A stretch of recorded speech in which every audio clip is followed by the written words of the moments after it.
আপনারা সবাই কেমন আছেন? আশা করি আল্লাহর অশেষ রহমতে খুব ভালো আছেন। আমিও আলহামদুলিল্লাহ ভালো আছি। তো এই কনকনে শীতে আজকের রেসিপি একেবারে ঘরোয়া উপকরণে মুগ ডাল দিয়ে ভুনা খিচুড়ি। তো এই ভুনা খিচুড়িটা রান্না করার জন্য প্রথমে এখানে আমি 700 গ্রাম চিনি গুঁড়া পোলাওর চালটাকে ধুয়ে পরিষ্কার করে রাখছি। আর 700 গ্রামের মধ্যে এই যে আমি 250 গ্রাম মুগ ডাল দিব। এই মুগ ডালটাকে প্রথমে ভাজবো একটু শুকনো খোলায়। বিসমিল্লাহির রহমানির রহিম। এই যে এখন শুকনো খোলায় ডালটাকে একটু ভেজে নিব। যদি আমরা এই মুগ ডালটাকে শুকনো খোলায় ভাজি তাহলে একটা সুন্দর ফ্লেভার চলে আসবে। এই যে ভাজা হয়ে গেল, এখন এর মধ্যে আমি পানি দিয়ে দিব। পানিটা দিয়ে একটু ধুয়ে নিব।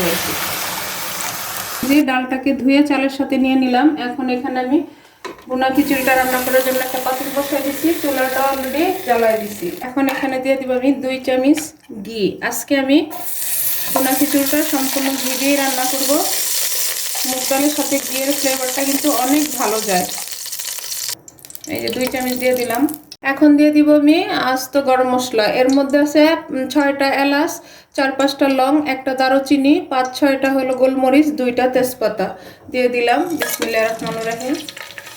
একেবারে ঘরোয়া উপকরণে এবং অল্প মশলায় আজকের এই ভুনা খিচুড়িটা আমি রান্না করব। যদি আপনাদের একটু ভালো লাগে তাহলে আমার চ্যানেলটাকে সাবস্ক্রাইব করবেন, লাইক করবেন, শেয়ার করবেন। প্লিজ আমার ভাই বোনেরা আমার পাশেই থাকবেন। এই পর্যায়ে দিয়ে দিব আমি 1/2 কাপ পেঁয়াজ কুচি। পেঁয়াজটাকে একটু আমি লাল করে ভেজে নিব। এর মধ্যে দিয়ে দিব 4টা চিরা কাঁচামরিচ। এই চিরা কাঁচামরিচটা যে একটু হালকা ঝাল আসবে। এই যে পেঁয়াজটা আমি হালকা ভেজে নিলাম, আর বেশি ভাজবো না, তাহলে আমার খিচুড়ির কালারটা নষ্ট হয়ে যাবে। এখন আমি চাল ডাল দিয়ে আবার একসাথে একটু ভেজে নিব। দিয়ে দিলাম। এখন আমি ভাজবো ভালোভাবে। এই ভাজাটা যদি একটু সুন্দরভাবে হয় তাহলে খিচুড়িটা খেতে অনেক টেস্টি হয়। তো ফেসবুক পেজ থেকে যারা দেখতেছেন তারা প্লিজ আমার পেজটাকে লাইক, শেয়ার, কমেন্টস করে আমার পাশেই থাকবেন। প্লিজ আমার ভাই বোনেরা, আজকের এই শীতের মধ্যে যদি আপনারা এই মুগ ডালের ঘরোয়া উপকরণে একেবারে অল্প সময়ের মধ্যে এই রেসিপিটা বাসায় বানান, খুব ভালো লাগবে আশা করি ইনশাআল্লাহ। যে মাশাআল্লাহ মাশাআল্লাহ এত সুন্দর একটা ফ্লেভার আসতেছে। আমার প্রিয় ভাই বোনেরা, বাসায় বানালে অবশ্যই এই ফ্লেভারটা আপনারাও পাবেন। আর এই যে দেখেন একেবারে ভাজা ভাজা হয়ে গেছে। আর অনেকে কিন্তু ভুনা খিচুড়িতে, আমিও দেই অনেক সময়, আদা রসুন পেস্ট, কিন্তু আজকে দিব না। বললামই তো একটু অন্যরকমভাবে ঘরোয়া উপকরণ দিয়েই আজকে মশলা কম দিয়ে আমি এই মুগ ডালের ভুনা খিচুড়িটা রান্না করব। এখন এই পর্যায়ে দিয়ে দিব কিছু শুকনো মশলা। এর মধ্যে যাবে প্রথমে 1/2 চামচ দিব হলুদ গুঁড়া। এই যে চামচ দিব ধনে গুঁড়া। একেবারে মশলা নাই বলতে বোঝা যায়। 1/2 চামচ দিব জিরা গুঁড়া। দিয়ে এটাকে আবার মিশাই দিব।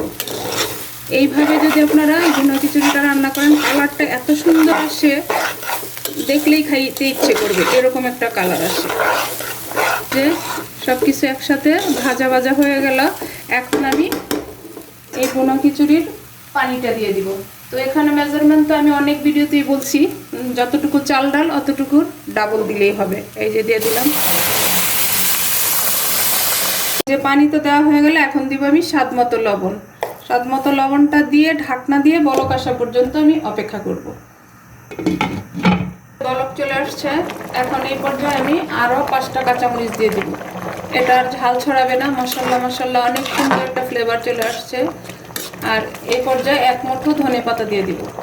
দেখেন একেবারে অল্প উপকরণ দিয়ে কিন্তু আজকের খিচুড়িটা আমি আপনাদের সাথে শেয়ার করলাম। তো প্লিজ আমার নতুন রাঁধুনি, নতুন প্রজন্মের যারা আছেন, যারা এই ভুনা খিচুড়ি পছন্দ করেন এই শীতের মৌসুমে, তো আমার রেসিপিটা ফলো করে আপনারা বানায় দেখতে পারেন। এখন আমি ঢাকনা দিয়ে চুলার আঁচটা একেবারে লো করে 15 থেকে 20 মিনিট রান্না করব। এই যে আমি 20 মিনিট পর আসলাম। মাশাআল্লাহ মাশাআল্লাহ দেখেন আমার আজকের মুগ ডালের ভুনা খিচুড়িটা একেবারে ঝরঝরা। আর মাশাআল্লাহ এত সুন্দর ফ্লেভার আসতেছে। হয়ে গেল আজকে আমার একেবারে অল্প উপকরণে অল্প মশলায় মুগ ডালের ভুনা খিচুড়ি। এই ভুনা খিচুড়িটা যাদের মশলা নিষেধ তারাও খেতে পারবে। এই যে এখন আমি এটাকে সার্ভ করে নিব। সার্ভ করে সোজা টেবিলে চলে যাব, কারণ গরম গরম খিচুড়ি খাওয়ার মজাই তো আলাদা। বিসমিল্লাহির রহমানির রহিম। দেখেন একেবারে ঝরঝরা, এরকম খিচুড়ি থাকলে দুপুরবেলা আর কি চাই, তাই না? আমার প্রিয় ভাই বোনেরা, আপনারাও আমার এই রেসিপিটা ফলো করে বাসায় বানায়া আমাকে কমেন্টসে অবশ্যই জানাবেন।